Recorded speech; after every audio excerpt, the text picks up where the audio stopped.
Hello, everyone. Hello, and welcome from everywhere you are on this planet to celebrate V-Day, Valentine's Day, a new frame, a redefined Valentine's Day. I hope you well. I hope that you brought your drinks, your notepads, whoever you want to participate with. And let me just start by saying that within each of us is a rich relational story. I am Esther Perel, and I am fascinated by our relational stories, where the pages convey where we've been, who we have loved, who has hurt us, who we have hurt. And they also trace a cornucopia of feelings of requited and unrequited love, longings and bliss, rejection and burning desire. Love is a series of lessons that is made up of a village of characters, some that have nurtured and supported us, and others who have become scars on our skin. Love is a story that reminds us that we don't need to be in romantic relationship to be in relationships. I'm going to repeat that. Love is a story that reminds us that we don't need to be in a romantic relationship to be in relationships. We've all been in them our entire life. This is the stage that I want to set for us all. And I've gathered all of you here this evening to celebrate. I don't know, actually, it's evening here. It may be morning in some of your places as well. But I've gathered you all of here to celebrate the many forms of love, not just romantic love, but platonic, familial, even collegial love. So I want to start by quoting our guest poet from this evening, David White. A beautiful sentence to set the stage for us. Requited or unrequited. To love is to move between homecoming and exile, between the presence and absence of our beloved as well as ourselves.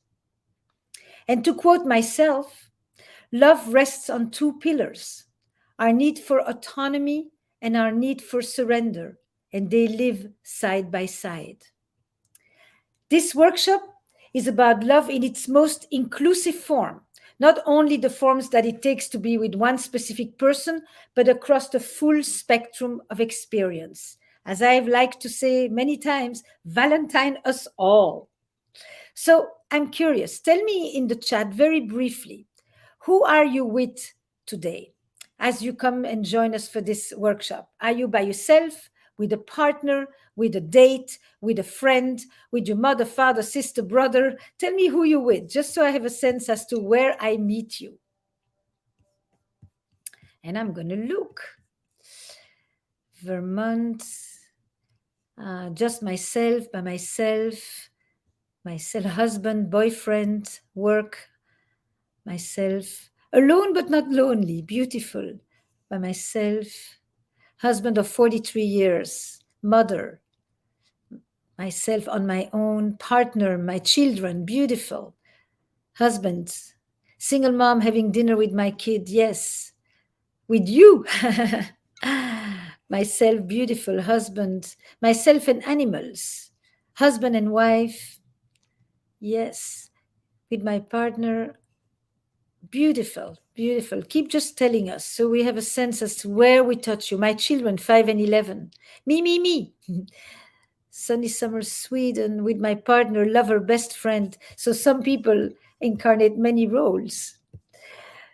Beautiful, beautiful. Today's workshop, we're going to reframe Valentine's Day as a holiday that celebrates the web of support and love that makes up of our relational lives. And I'm glad that you've joined me. I welcome you all wherever you are. We've got music, we've got poetry, we've got our drinks. Mine is a blue margarita made by my husband Jack, our favorite drink of the house, the one with whom we welcome many guests who come here and parties that we have. And you have the recipes for the cocktail and for the mocktail. So you can join us into the libations. We also will have an exercise or two, and we'll have an intimate Q&A at the end. So let me start just a moment with some brief housekeeping. This is a special edition of Letters from Esther Live. Letters from Esther is my monthly series where we address the multiple facets of our relationships, because I personally don't want to wait for Valentine's Day to focus on love. I want to talk about it throughout the whole year in its multiple facets. And as you know, many of you, this workshop series is connected directly to my monthly newsletter, in which I encourage you all to interact with. In this link that is here in the video description, in the newsletter, really every month I address different facets of our relationship life. My goal is to help you develop greater confidence and greater relational intelligence in all of your relationships, to reflect differently, to create new stories, to act differently. So I am really glad that you've decided to spend Valentine's Day evening with me and with my two special guests, David White, the poet, and Maggie Kerner, singer and songwriter. You should all have received some materials in advance of this little soirée. So I want to take a moment for us all to get situated, right?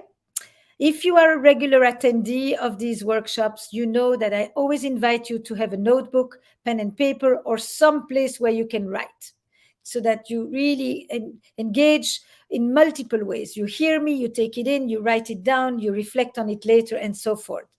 You should also have received a downloadable PDF that I would like for you to print out now, if you haven't yet, or later if you need to.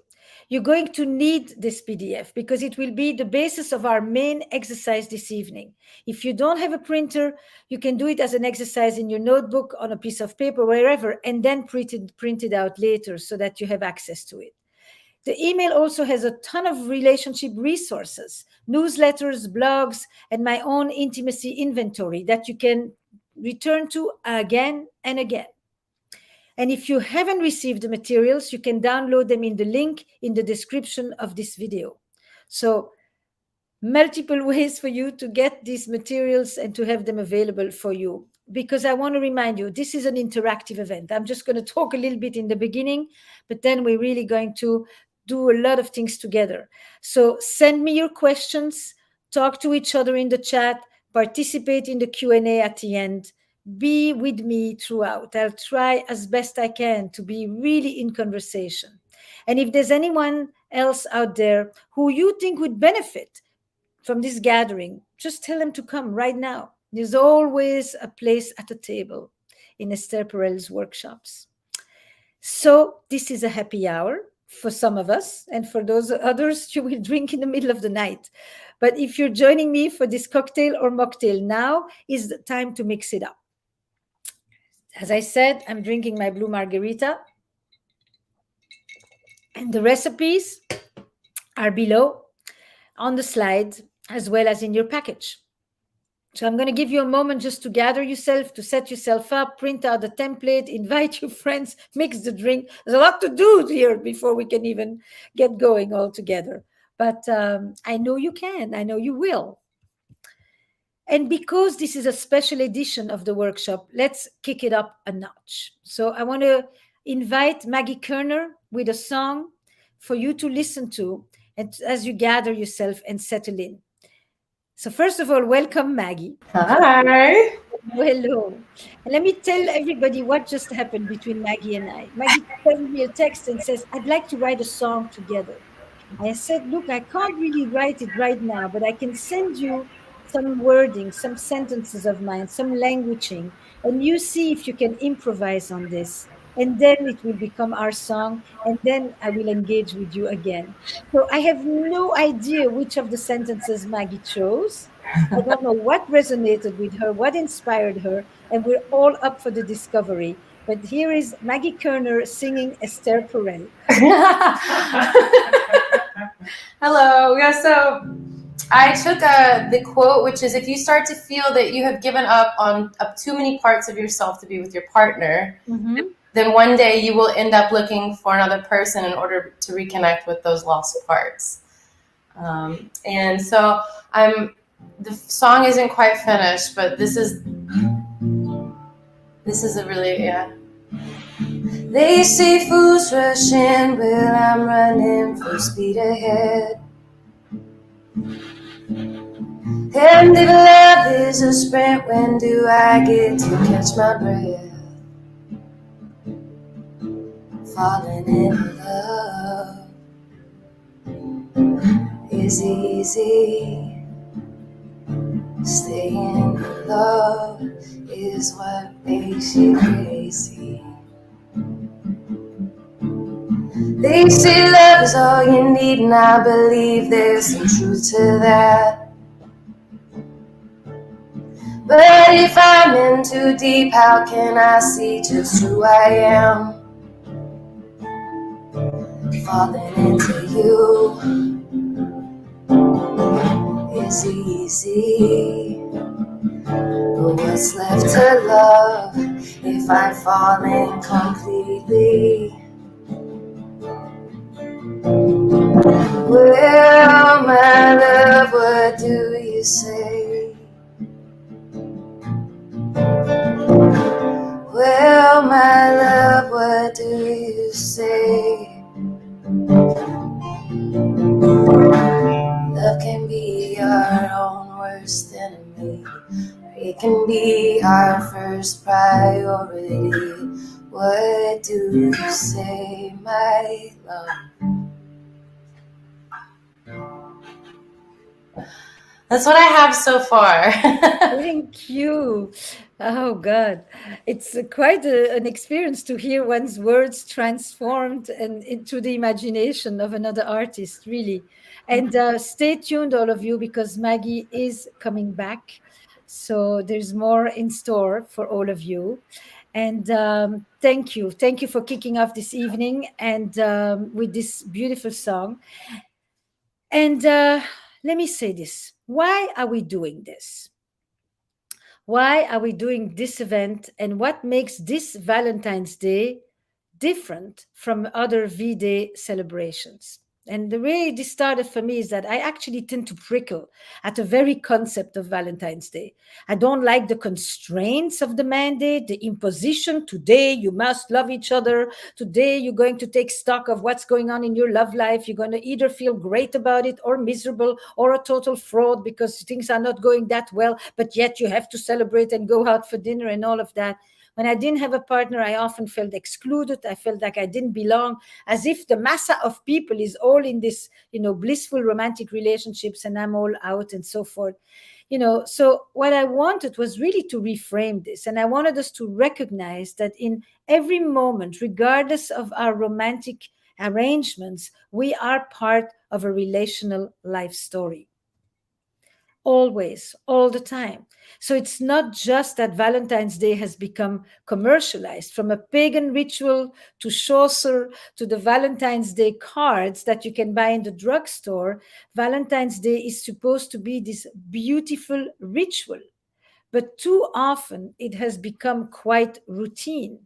And when our rituals become routines, they lose their meaning, they lose their glow, they lose their richness. So let me say a word about routines and rituals in relationships. And before that, as we begin this moment, this kind of thread, share with me and tell each other, what would you say is one of your favorite rituals in relationships?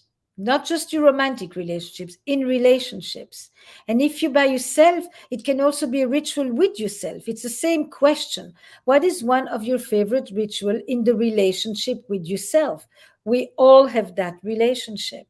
Could be an annual camping trip or a weekly pedicure or leaving sweet notes or reminders or dancing in the morning.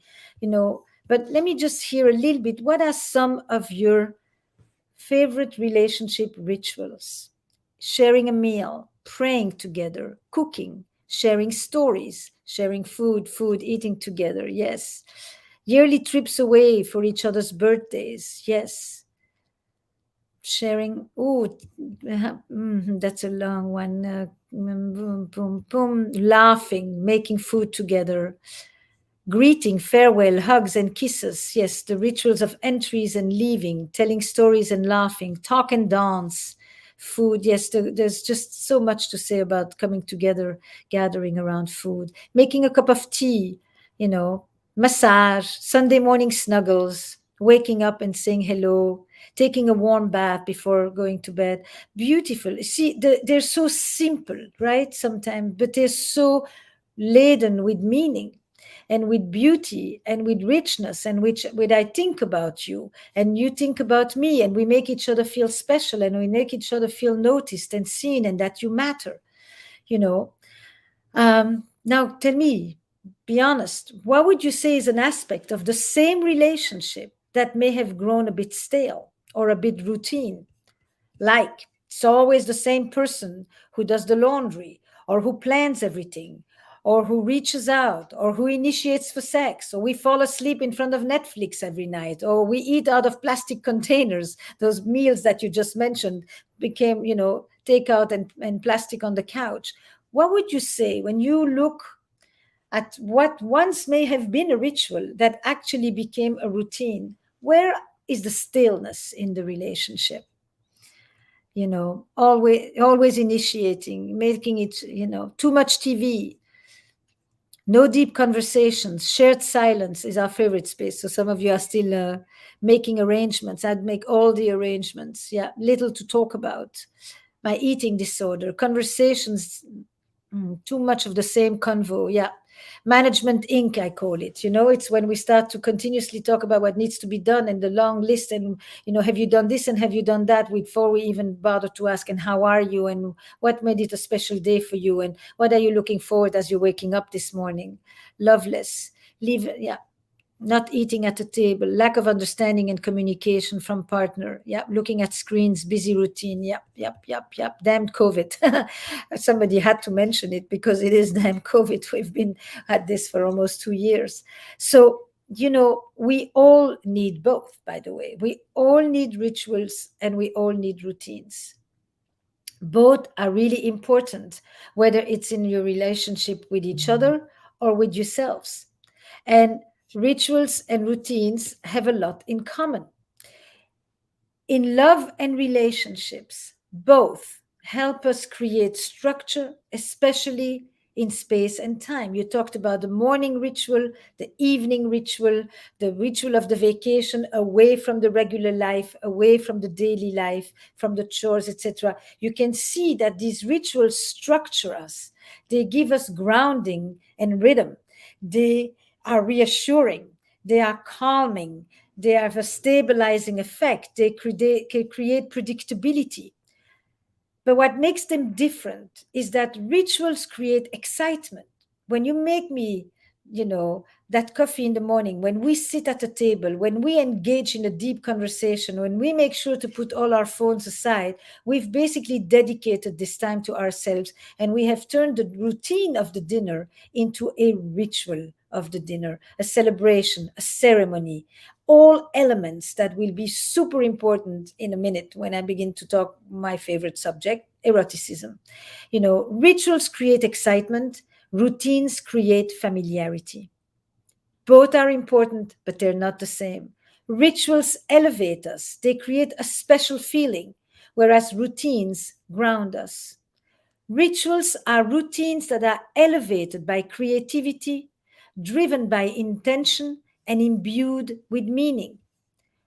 The rituals gather us through the transitions, some of which you named here, from birth to first day of school, to graduation, to transition from dating to commitment, to marriage, to death. They give us a protocol, they give us a way to celebrate or to mourn or to go through these transitions.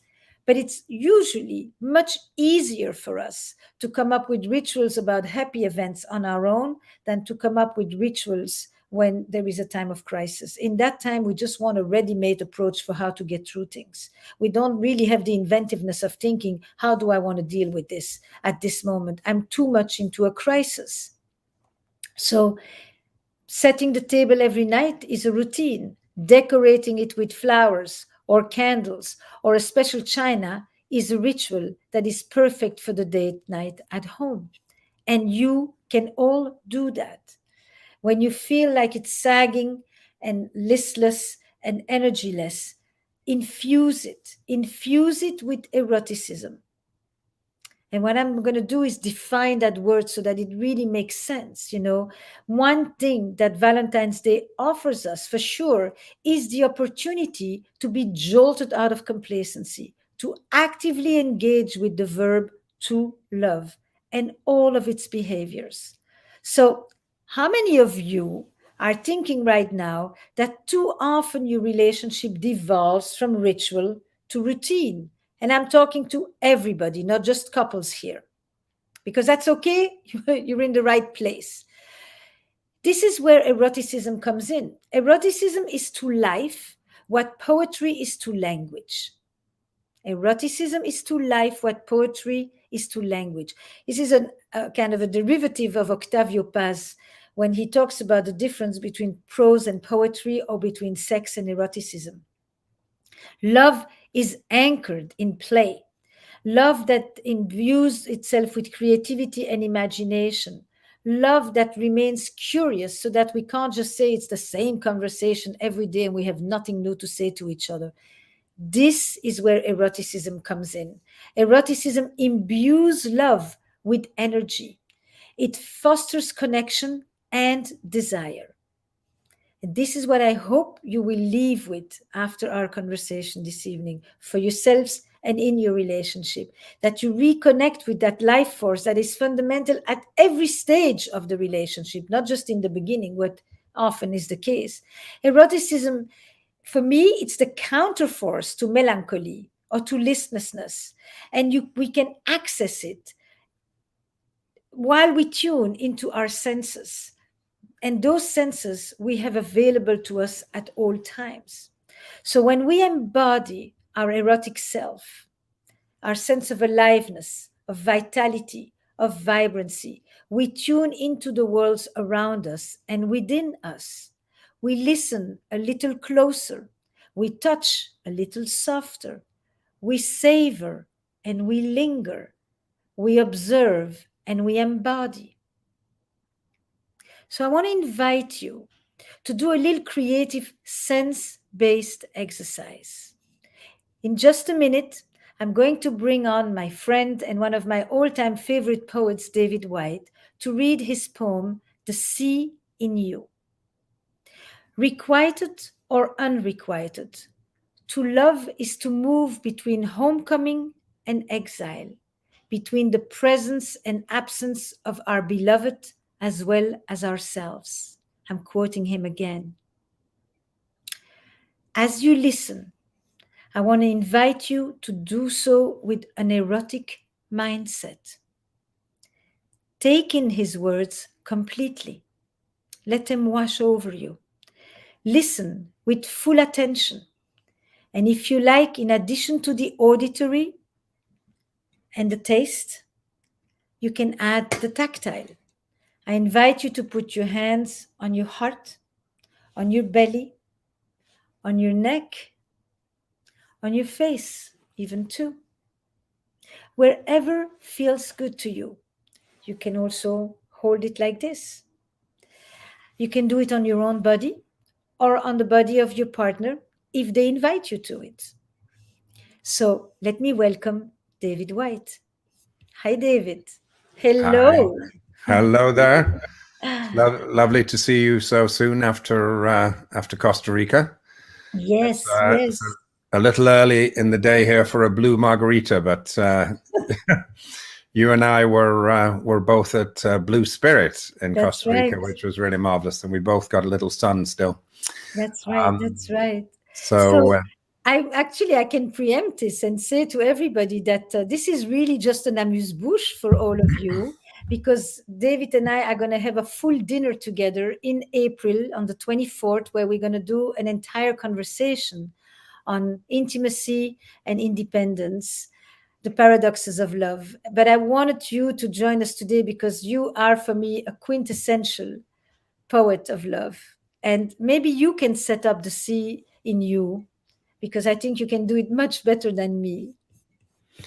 Yes, love poetry is just one part of my work, of course, but love poetry is probably the most difficult form of poetry to write. It has to do with a kind of radical physical undoing and giving over, the same kind of eroticism we have with a physical meeting with someone else, and so to capture that on the page, I think it's one of the highest to write good love poetry, at least.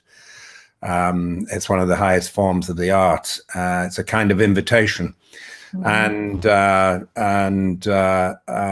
very direct invitation to the most essential part of another person.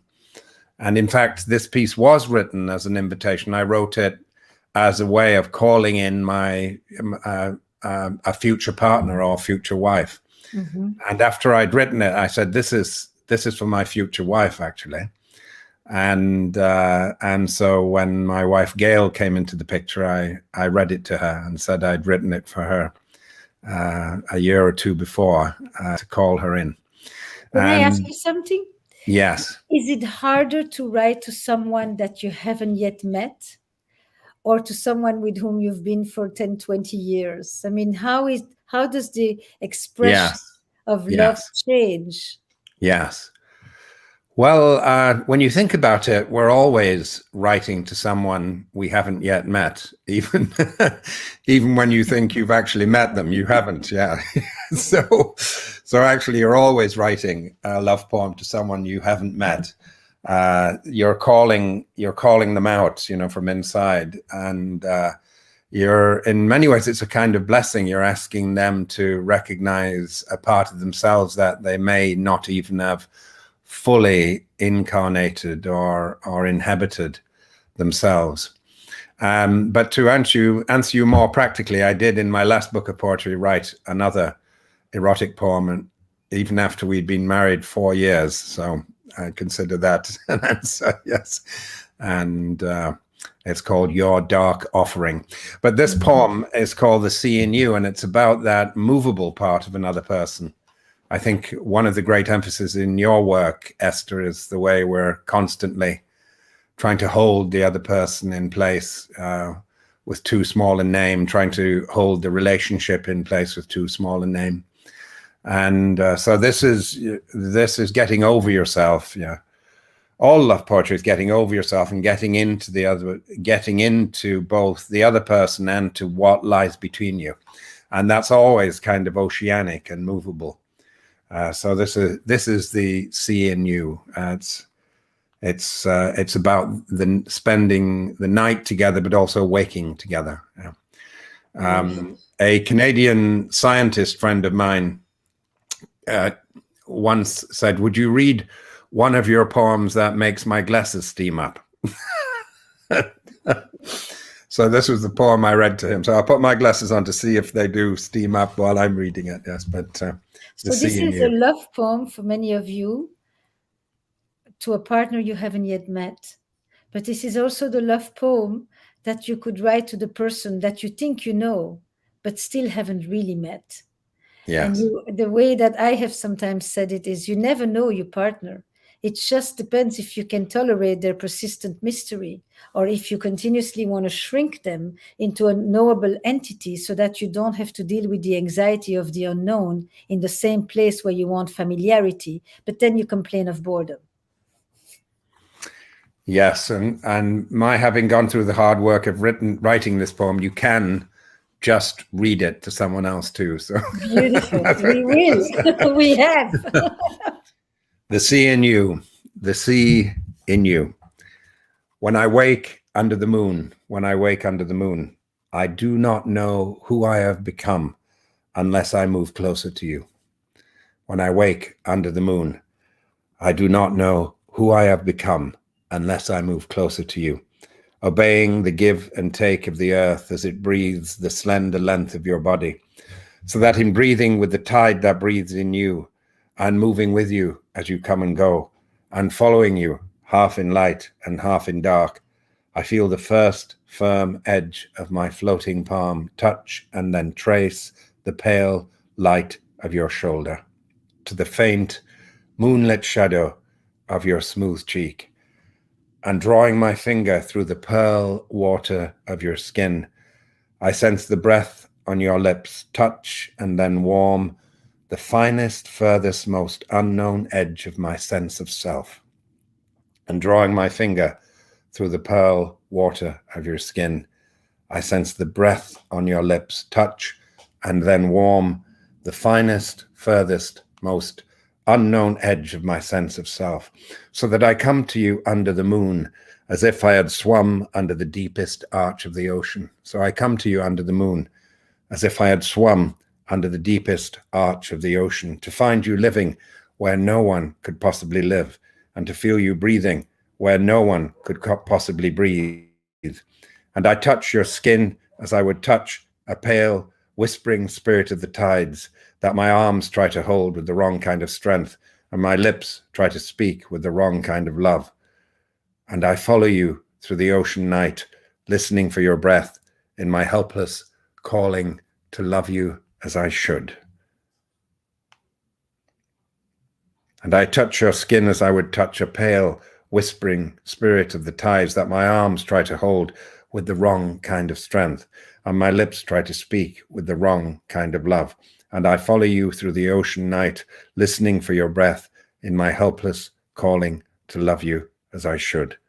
And I lie next to you in your sleep as I would next to the sea. And I lie next to you in your sleep as I would next to the sea, overwhelmed by the rest that arrives in me, and by the weight that is taken from me, and what by morning is left on the shore of my waking joy. And what Seeing is you. left? Ooh, wow. I'm going to just let everybody take this in. Thank you. Thank you very much. Yeah, it's lovely to join you. I look forward to our extravaganza, April 24th. Lovely. Yes, and anyone who wants to know more about our conversation together, just sign up for the newsletter at estherperel.com/blog for all the details. But I wanted you to come back to me, audience, because as you were listening to David's poem with an erotic mindset applied, what was that like? Would you just write it in the chat box? What was it like to listen to the sea in you with an erotic mindset, with a level of attention, with a listening to carefully to every word? Male voice and a deep love. My body liked the feeling of it. Sea touching. Elegant sounds like that. Dreamy. Pain. Thank you, David. Many, many thank you, David. I let myself, all those spaces I don't normally visit. Beautiful, beautiful, Sabine. Andrea, expansive sensing. Lara brings soft tears. Yes, Angelica, powerful. Hedy, you can really visualize. Tommy, longing for that experience. Ben, yes. Cindy, Tora, magical. Yes, beautiful. It felt right, felt amazing. Josephine, I felt myself. Oh, you already moved away. So, people, now that you are warmed up, let's go to the Valentine's Day card template that we send you in advance. Each person needs their own template. So make sure you have a template in front of you if you have printed it. If you haven't printed it yet, write it down in a notepad or wherever. You can always transfer it afterwards. Pick a Valentine. Can be a person next to you or across the ocean, can be real or fantasized. This is what David just so beautifully shared with us, is that love poem to the partner you haven't yet met. So you pick. To whom do you want to address your words of love? And write one word to describe the intended tone of your letter. David's poem had one particular tone, but you can choose. The tone can be funny or soulful. It can be light or dark. It can be witty or earnest, bold or coy, passionate, sexy, surprising, appreciative. Just pick one tone. Can't always do 5 things in the same card. And in 2 or 3 sentences, what are some of the things that you most appreciate about this Valentine? Very brief. You can just jot it down in words, images, associations, sentences from the poems. Very briefly, what are some of the things that you most appreciate about this Valentine, about this person? Why them? What is it about them that makes you feel honored to be in their presence, that makes you want to be with them? It's both and, back and forth.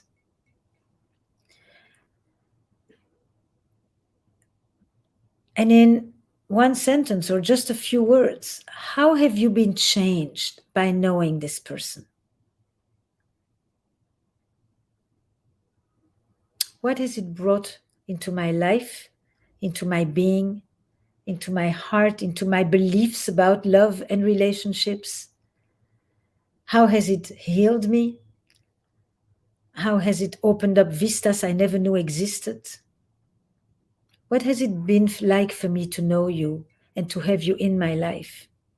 How have I changed? And then both end, remember? In one sentence or just in a few words, how do you enhance this person's life? And don't go into the, I don't know why you like me and why you're my friend, so why you even love me, because I don't deserve it and I'm not lovable and I'm not worthy of it. You know, you must know somewhere that it is free choice and you are chosen as much as you choose. So what is it that you bring to this person's life? And if you feel like you've been lacking, then the next question would be, what's an improvement that you would like to make before the next Valentine's Day? What is an improvement? What's something that you know you need to change, to bring in, to show up for before the year is up? I'm giving you a lot of time the next Valentine. That's a whole year to shape up. But we know when we're lazy, when we've dropped, when we've stepped out, when we're not really present, the way that this poem is inviting our presence, the way that Maggie's songs are inviting our presence. Those of you who are sitting next to your Valentine, you can give them the letter right now. And those of you who are not near your partner, you can send it to them in the mail. And those of you who wrote to yourself, you can give it right now too. It's very important. The gift to ourselves, the gift of love to ourselves. If you didn't finish, take your time. Just take a few moments. I think that one of the things Valentine offers us is sometimes a frame, a permission to say the things that we don't always get a chance to say or feel bold enough to say. We shy away. This is what I was asking David too, right? Is it sometimes easier to write to an invisible person that doesn't exist yet? What do we do when we're living day in, day out with someone? And we have to go meta. We have to step out of the everyday, out of the domestic, out of the ordinary into the extraordinary and be able to just remember why with you. If there was a crisis tomorrow, we probably would panic at the thought of losing our partner sometimes, but we don't say it in the everyday. And Vide gives us that frame. It's the opportunity. But instead of buying the ready written card, we are writing the card that flows from our heart. What is it that you wish you said more often? Where are the places that you wish you showed up more often? What are the places where you wish you were thankful more often and appreciative more often? Just kind of remember. Because it's so easy to be dragged down by the details of the everyday life that make us forget. Okay.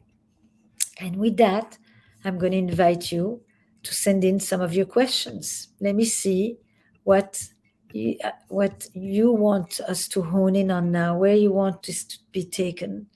I wrote myself a little poem yesterday for today. Yes.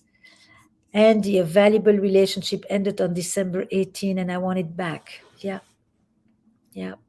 But sometimes to want it back, you also need to know what made it stop, and what made it stop from the point of view of the other person, not just yours.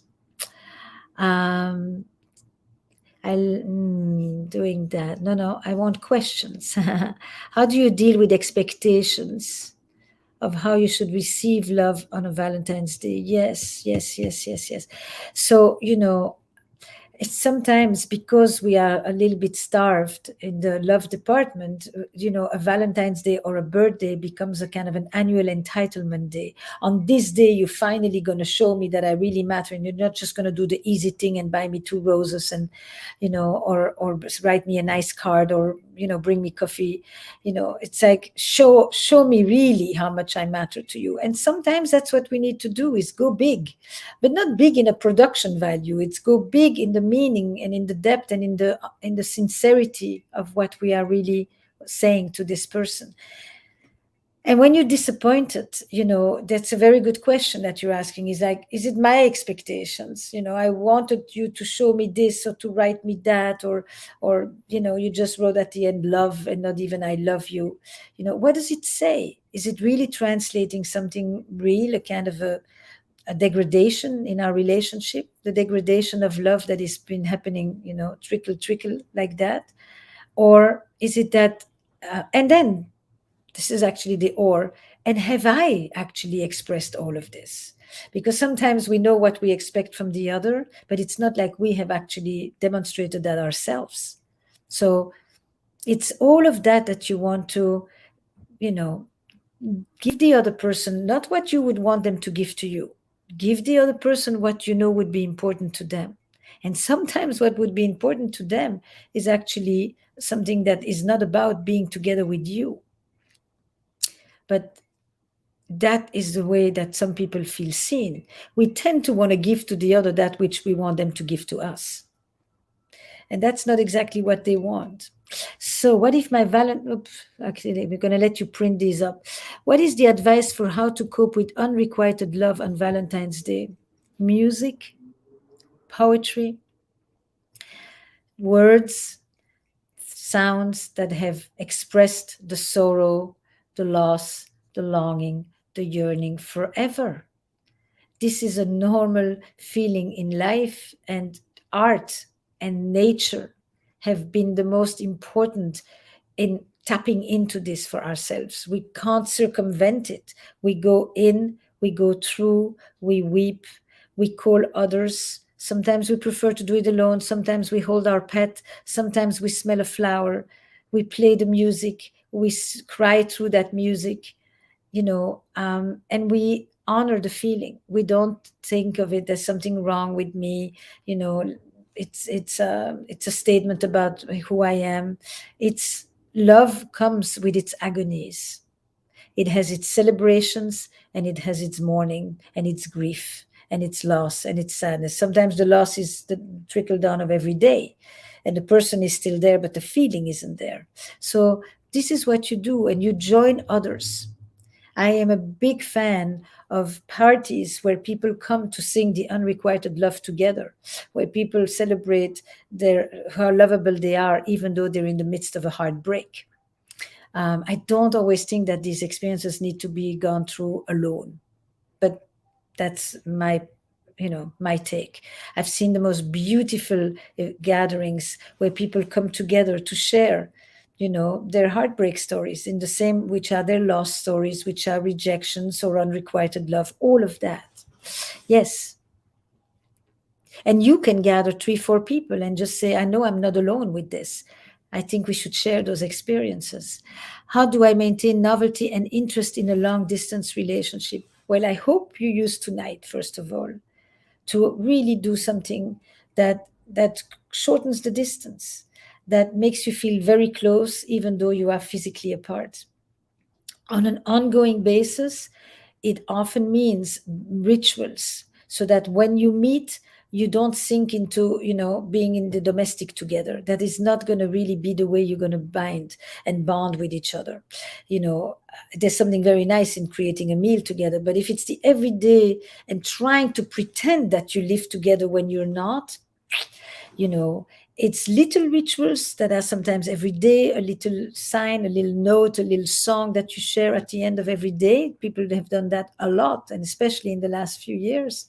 But it's also the bigger things, you know newer things, different, um, buying clothes for the other person even though they're not right next to you, helping them decorate a place that is going to be their home even though you're not living in it, entering in part. And then I think one of the other very important things, and that's less about novelty as a big event, is to not just open your screens when you talk to each other, but actually do parallel play, so that you each can be doing something that is really moving and beautiful. It could be cooking, could be reading, could be being in the bathtub, while you are both doing the same thing together. um, I think that that's a very interesting thing. It's like the little children who are in parallel play. They are together, but each one in their own universe, rather than just turning on the screen in order to exchange the news. Live life together. Yes. Is there something different multicultural couples can do to better honor each other? My partner is from Northern Africa. I'm American. Most of our arguments are misunderstanding because of this. I don't know actually if you know, but I've been primarily a cross cultural couples therapist and worked for 20 years exclusively on intercultural, interracial, and interreligious couples. So it's a subject that is very dear to my heart. And, you know, I think it's very important to really do cultural translation. How do you hear what I say when I say it this way? How does it get interpreted through your own cultural lens? The sense sometimes is that the difference is very big. And sometimes it looks very different, but it's not that different, meaning that the fundamental set of human needs, as was described in the poem, the need to be seen and the need to see the other, they are narrated in a cultural language, but they are universal needs. So honor the universal needs first and foremost. Then honor the priority of these needs. For one of you, it may be more honor, and for one of you, it may be more connection, and for one of you, it may be more the respect for privacy, and for one of you, it may be more the importance on the connection. But don't compete over them. Just honor them, recognize them, acknowledge them. If you went that far to look for someone who is that different, make good use of it. What is it that drew you? And how much is what drew you often interconnected with the very thing about which you argue? That's a very important piece. If you went that far because you thought there is a person who understands certain things that you were missing or that you really appreciated and wanted more of in your life, remember that. And then see to what degree that is mixed in with the things that you argue about. The rest, if you escalate fast, or if you start going at each other, or if you basically escalate quickly into conflict, that is not about the cultural differences. That is about similarities, in terms of how you deal with discord, difference, conflict, rejection, etc. And don't mix those with cultural things. I hope that's just the beginning, because I could spend an hour on this beautiful question. Abby, thank you. Rebecca, how to balance expressing selflessness in love while not accepting less than one deserves? Yeah, this is the big, big challenge. How much do I put myself aside before I start to feel like I'm no longer there? And how much do I let you not just give to you less than what I often want, because I make exceptions for you and I say you're not capable, you don't really know, that's not your style, you don't understand, or that I learn your language as well, and that I learn to listen to the way that you express your love toward me. But, in the same way that I sometimes say we shouldn't give to the other that which they would want to give to us, because we really want to give what they want, I could also say Sometimes it's very useful and it goes a long way to do something for the other just because it's the thing they want or like or appreciate or hunger for, even if it doesn't mean anything to us. We do it because it means a lot for the other person, and that is plenty. So I don't know that you need to go into the verb I deserve. Deserve is sometimes, the entitlement of the deprived. You are allowed to. You have the permission to. You can want. In that sense, you deserve. You are entitled to, in a nice sense, in a healthy sense of entitlement. You don't have to make it a matter of, I have a right to it. You do. You don't have to fight for it. So, one is how much you give without feeling that you give over or you give up too much. And the other is how do you learn to accept that which is given to you, either because you need to translate the meaning of what is being given, or because you want to tell the other person that there's another way that they could do it and that you would appreciate it very much if they also did that. God, your questions are phenomenal, and I wish I could really go in there. Last one. How do I find the patience to deal with a partner who doesn't have an emotional vocabulary? The more I push, the further he runs. Is there a way I can take this seriously without pushing? You, first of all, an emotional vocabulary doesn't mean that the person doesn't have a whole range of feelings. But sometimes we want the vocabulary to match our own. When that vocabulary doesn't come back, we feel unacknowledged, we feel unnoticed, we feel lonely, we feel rejected, we feel diminished, all kinds of things like that. Then we say, why don't you? That in itself is going to push the other person away. Or I don't like it when. Or how many times do I have to ask you for? So, what you want sometimes, by the way, is a letter writing in which you say, I really love the richness inside of you, and I wish I sometimes could tap into it more often. I wish I could engage with your register of feelings that I don't get to interact with often enough. And is there something I could do that would make you feel safer, more open, more daring to talk with me from that place? Sometimes we don't get the very thing we want because we're asking it in a way that isn't inviting us. Basically, we're asking it in a way that is bound to give us the opposite of what we want. And that's what I'm hearing you here. Don't push, invite, draw, elicit, suggest. You've already discovered that the pushing only will push you back.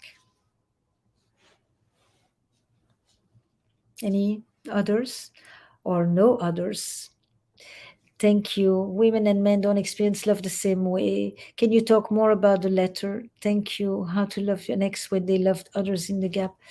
Oof, so many questions. How to love an ex when they loved others in the gap that you were apart. You begin to question, right? How real was your love? How truthful was it? How much should I hold on to it? Was it all a farce? Was it a lie? What do I do with the duplicity?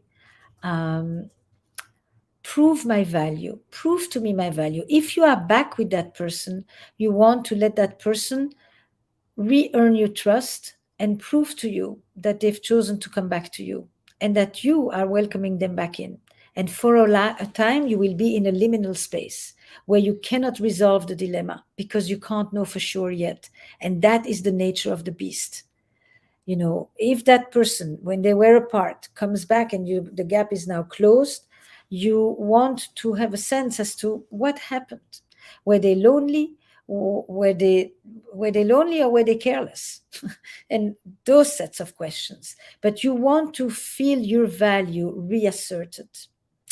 So we could go on and have a long night of questions and conversations about love, but I want to invite Maggie to come back. And I want to invite you to listen to her just released single, self-independently released single, Love Drug, which she wrote in honor of her therapist, which isn't me. No. But I won't let you join us again Thank you. as a closing for this evening, Maggie. Thank you so much. All right, this song's called Love Drug, and this is Josh Startman. He's gonna play guitar for me. Beautiful. Cool. Ready? Yes. 1, 2, 3.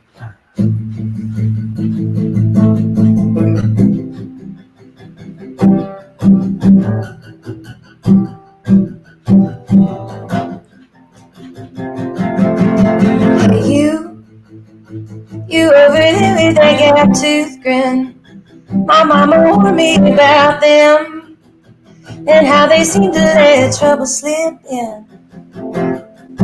Yeah, me, you certainly wouldn't disagree that I tend to be needy and jealousy can get the best of me.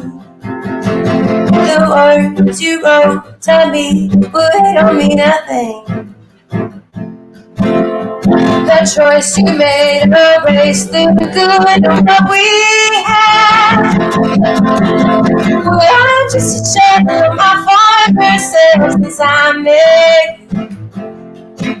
And I could just stop without you by my side, but we both know that's not true. And my doctor says this is a drug. We all know that I like to get hooked up, so I suppose we throw the towel in just one more time. Yeah, we seem to rehearse the tragedy to the point of insanity when nothing bad has even happened yet. But there's a yet, a looming undertone of past regret that neither you nor I can forget, but we sure do want to. How can I hate and love you at the same time? You get me to that boiling point of trouble and it's so desire. But I'm just a shadow of my former self since I met you. And I could just die without you by my side, but we both know that's not true. And my doctor says this is a drug. We all know that I like to get fucked up. So I suppose we go traveling just one more time. Well, my doctor says this is a drug. And we all know that I like to get fucked up. So I suppose we go traveling just one more time. Just one more time. Na na na na na na na na na na na na. Yeah. Na na na na na na na na na.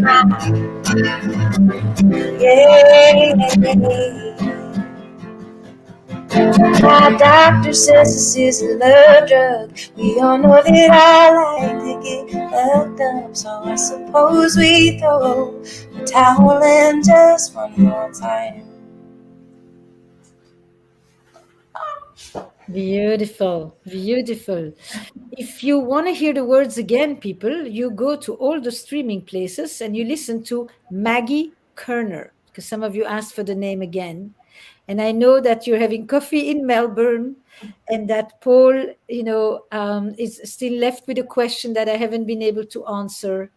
And Eska and Bardo and Roller, I see you all, but I can't speak to everybody tonight. So stay in touch with me. If you like this workshop, join me for the monthly workshops.